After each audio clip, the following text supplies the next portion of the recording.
It was a Friday night, 2009, July 17th. So I had drank and consumed a half a fifth of whiskey and 13 shots of tequila. I was drunk. A girl named Priscilla Owens, she comes to get me. My friend Mike says, "Nathan, you're not driving, right?" I said, "Oh no, I'm not driving. She is. She's my designated driver. We got this. We're going out to TJ's. We're starting the fire. I'll see you in a little bit." Cool. We shook up and we're out the door.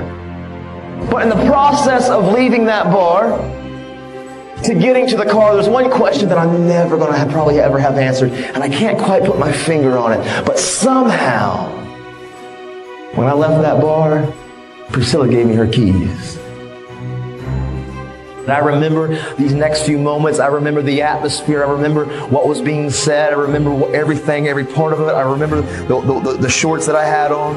I remember more clearly than anything the next words I heard out of Priscilla's mouth. I remember them so clearly. Every vowel, every consonant articulated so precisely. And it was so clear, as crystal clear as day. Well, the next words I heard from Priscilla were simply this: tree!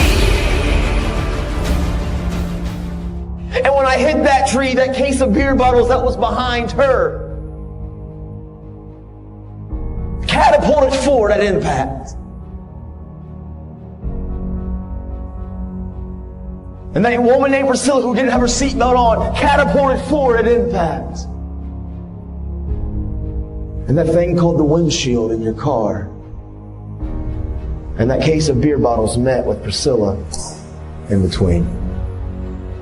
And she slid down to a floorboard, and her neck rested on the middle console.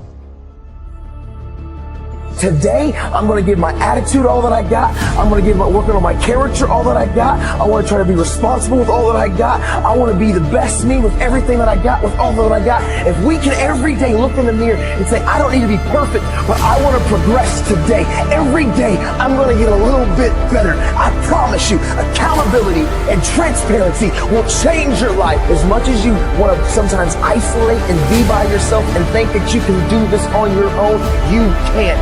You're not an island.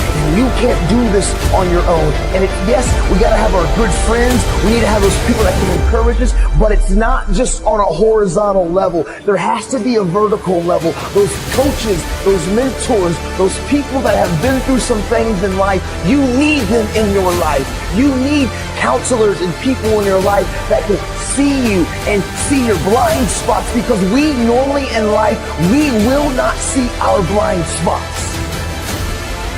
I promise you, if some of you will just begin to take ownership of your life, and some of you probably are already striving and doing phenomenal and making good choices, I want to say keep going, don't give up, keep pursuing it, because I promise you, every single one of you were meant to leave your fingerprints on history.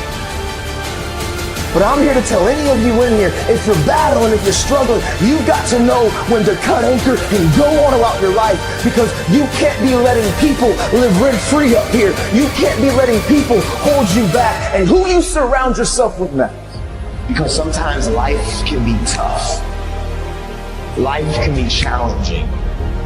And sometimes the obstacles in front of you seem like they're too big and it's easier just to lay down. But you know what I remember? I remember when my dad used to look at me and the kids and said, "Listen, Nathan, life is never going to give you anything, but if you make it and if you build it, nobody can take it from you." Because hard work and tenacity and refusing to quit and chasing your dream, you'll get there, I promise you. Maybe you don't get the start, but you land on the moon. You don't start giving up and you go after it, and you stop caring for the opinions of people around you. Stop blaming everybody when it hurts. Take ownership of your life. Take off your mask. Don't fear the bear. Make good choices. Be a best friend. Encourage somebody. Be a voice of hope and inspiration. This is your moment.